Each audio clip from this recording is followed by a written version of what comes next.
Hello, hello, hello, hello, hello, hello, hello, hello. So for today's video, ayan, magluluto ng mahabang talong at anong luto ay ipapakita niya sa inyo. Ganun. Si mahabang ang talong, ayan, hiniwa-hiwa at ayan, nilaga lang niya yan or in-steam niya, ayan.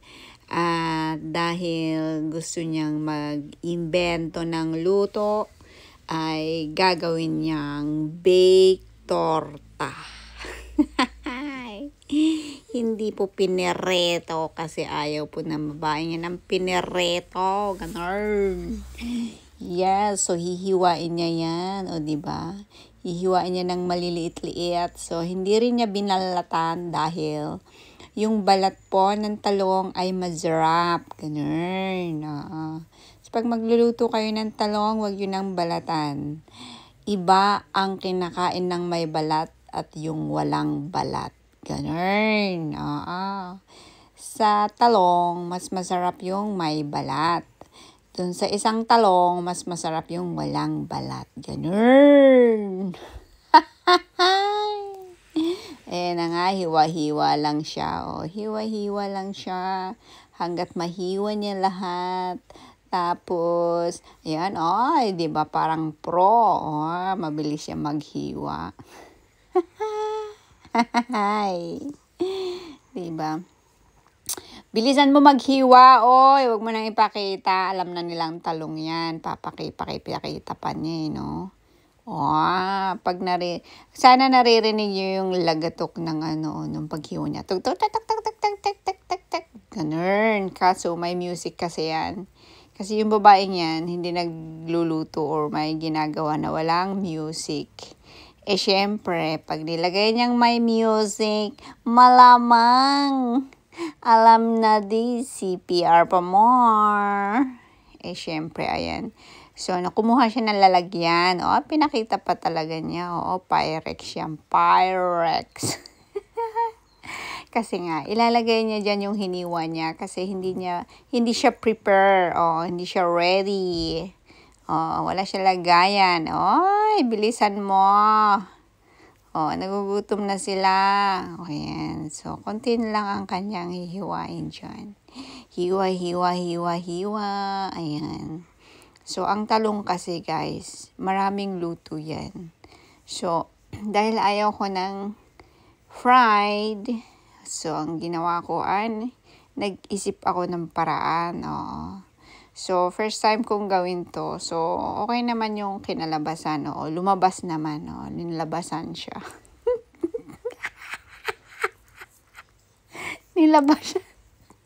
Nilabasan yung talong ng masarap na lasa. Kayo talaga, kung ano-anong lumabas yung iniisip nyo. Diba? Hiniwa niya ng hiniwa, ng hiniwa, ng hiniwa. Bilisan mo. Diba? Tapos, kita nyo yan. Naghugas naman yan. Kaso, syempre, ayaw niyang kamayin. May tinidor pang nalalaman. Ganyan. Kailangan diskarte. Kasi, inisip niya siguro baka mabash siya. Kinakamay mo, mahaba yung mga kuko mo. Ganun. Pero naghugas naman yan ang kamay. Lagi nga yan naghuhugas kung ano-ano mga hinuhugas. Ayan, last na po. Salamat, natapos na. Bilisan mo. Tapos na siya maghiwa, guys. Ang isusunod niya dyan ayan, siya malamang maghuhugas siya. Papakita niya muna, ganyan daw. Hiniwa-hiwa niya ng maliliit. Parang cubes, ganun. Di ba, huhugasan niya muna yan. Tapos, babalik yan after 1 hour. Charot. Mabilis lang yan. Actually, mabilis siya gumalaw. Diba? Tapos, lalagyan niya ng kung anik-anik. Lalagyan niya ng mga condiments. Condiments. Ano na naman yan? Ang nilagay niya ang una ay paprika. Nilagyan niya ng paprika. Para paprika galing sa Amerika. Charot. Black pepper. Paminta. Parang yung kaibigan mo nagmumukhang paminta. Susunod ay turmeric. Turmeric. Yan. Lagyan nyo ng mga pampaanghang. Para kung kayo nang lalambot, pag kumain kayo ng anghang, maaanghangan kayo. Nilagyan din niya ng ginger powder. Ano pa kaya ang ilalagay niya? Ay, chili flakes. Oo, favorite niya kasi ang chili flakes. Yung babaeng yan, favorito niya ang chili flakes. Kaya lagi yang may chili flakes. Ganun. Oo, para lalong masarap. Lagyan na ng asin. Mga ganyan lang. Simpleng ingredients lang yan. Para maglasang imported yung torta. Hindi, kasi nga nag-iimbento siya. So, titignan niya kung masarap ba. Okay na daw. Ang susunod niyang gagawin ay, papakita niya ulit. Pakitignan niyo naman kung ano nang... ngayon naman, ayan. So, eto na po ang itlog ni Jonggoy. Kumuha siya ng pangbati. Bati kayo? Ay, hindi kayo bati. Ayan, isang itlog. Pangalawang itlog. Pangatlong itlog. Pangapat na itlog. Ayan. At panglimang itlog. So 6 na itlog pala ang ginamit niya, guys. Pwede nyo rin gawin sa, pag gusto nyong... Pero karamihan kasi free na fry. Ako kasi, try ko lang hindi mag-fry. Yan. Maghuhugas na naman yan ng kamay, malamang. Nawala siya. Asan ka na, uy? Yung itlog mo, may kumukuha. Andyan na siya. Lalagyan na ng asin yan. Para mas lalong sumarap. Tsaka lalagyan niya ng turmeric. Bilisan mo. Diba? Sabi ko sa inyo, lagyan na ng turmeric eh. Paminta pala, tsaka turmeric. Diba? Sige na. Sige na. Batiin mo na. Kahit na hindi kayo bati. Wow! Diba? Ang bilis niya magbati, Ganun. Ganun ba? Parang hindi ganun yung tunog nung nung pangbati. Yan. Bilisan mo. Bilis. Digudug. Parang kabayo ata yun. Ay, Diyos ko, day. Ayan na. Tapos na ang pagbabate. At syempre, kukunin na niya ang cheese. Para mas masarap, lagyan nyo ng cheese. Cheese tayo, cheese. Cheers pala yun. Cheese. Pag nagpa-picture kayo, sabihin nyo, cheese. Para lumabas ang iyong magandang ngipin. Kung magandang ngipin. Yan na. Ihahalo na po niya ang itlog sa talong. Wow! Masarap ang itlog with talong. Talong. Sinimot niya yan, malamang. Kasi ayaw niya, hindi yan nagsasayang ng kahit konti. Ganun, kahit isang patak. Ganun. Ayan, hugasan naman yan. Bilisan mo na. Kumuha siya ng panghalo. Malamang, kasi hindi kakasya yung tinidor niya. Ayan, halo-halo lang. Halo-halo. Para masarap lalo. Halo-halo para sumarap lalo. Ganun. Yes. Ayan, hahalo na niya, guys. At ayan na nga, nahalo na. Halo na. Tapos na po ang paghahalo. Okay na daw. Ayan, yung baking ko na yan ay... Yung baking plate ko ay pinainit ko na, kaya ako nag-gloves. Nilagay ko na siya sa oven na mga 5 minutes. Tapos yan, lagyan ko ng olive oil. Tsaka yan, lalagay ko na. Ayan nalagay na nga. O, diba? Napuno. Napuno. O. So, yan ang sisimutin niya yan. O, diba?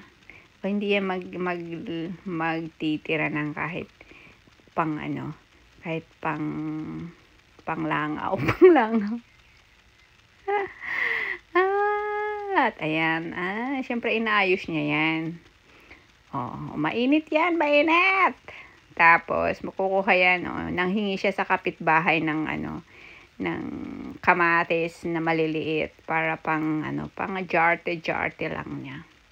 No, para lang may mailagay siya ganun. Dahil wala siyang pambili kaya nang hingi siya. Joke. Pinili ko yan syempre. Walang hingi-hingi dito. Kasi mahal. Yan lang ang kinaya ng budget ko. Kaya yan. O, iayos pa niya yan. Oy. Bilisan mo. Ang oven mo mainit na. O. Binibilang pa talaga. Ano ba yan? O, diba? Ayos. Kukuha yan ng cheese. Lalagyan niya ulit ng cheese. Pag may cheese, masarap. Pag may chismis. Ganun. O, ganun yun. O, diba? Ano pa, mixed cheese pa yung ilalagay niya. Para mas masarap. Mas masarap kasi pag may cheese yan sa ibabaw. Wow, diba? Ano lang yan, mga 20 minutes lang niya i-bake yan. Kasi luto naman na eh. Yung itlog lang yung hindi. Pero dahil mainit na ang oven, mabilis lang yarn. 10 minutes long. Kainan na, ganun. O, diba? Kinain pa niya yung cheese. So, bilis. Lagay mo na sa oven para maloto na yan. O, ilalagay na niya guys sa oven. O, pinakita pa niya. O. So, ganyan ang itsura. And then later, makikita nyo ang itsura. Nag-iba na siya. Parang ang jowa nyo nag-iba. Ayan na, lagay na niya sa oven. O, diba? After 10 minutes, ganyan yan ang itsura. O, diba? Kumukulo pa, guys. So, ganyan ang itsura. Nag-brownish na siya. After 20 minutes, ay nakainan na! So, ganyan pang itsura pag luto na siya. Diba? Oh, wow. So yummy. Yan na, iniiwan na niya. Ayan na. Iniiwan na po niya ang kanyang tortang bake na torta. So, yan po ang kanyang tortang chalong. Ang kanyang tortang chalong. Yun. O, diba? Masarap yun. Kaya gawin nyo rain. Ganun. Kung ayaw nyo ng prito, i-bake nyo. Ay, masarap. Ayan na. Kainan na. Ayan ang itsura. Luto na siya. JJ, kumain ka na. Kain na kayong lahat. Oh. O, yun. So, enjoy. O, ganyan po ang itsura. Pagluto na siya. So, yummy. Oy. Diyan siya, o. Papakita pa niya. O, wow. Mainit-init pa. Hipan mo, oy. Mapapaso ka. Wow. Masarap. Masarap. O, kain kayo guys. Thank you for watching. Enjoy. Until next time. Comment kayo kung anong gusto nyong paluto sa akin. Okay?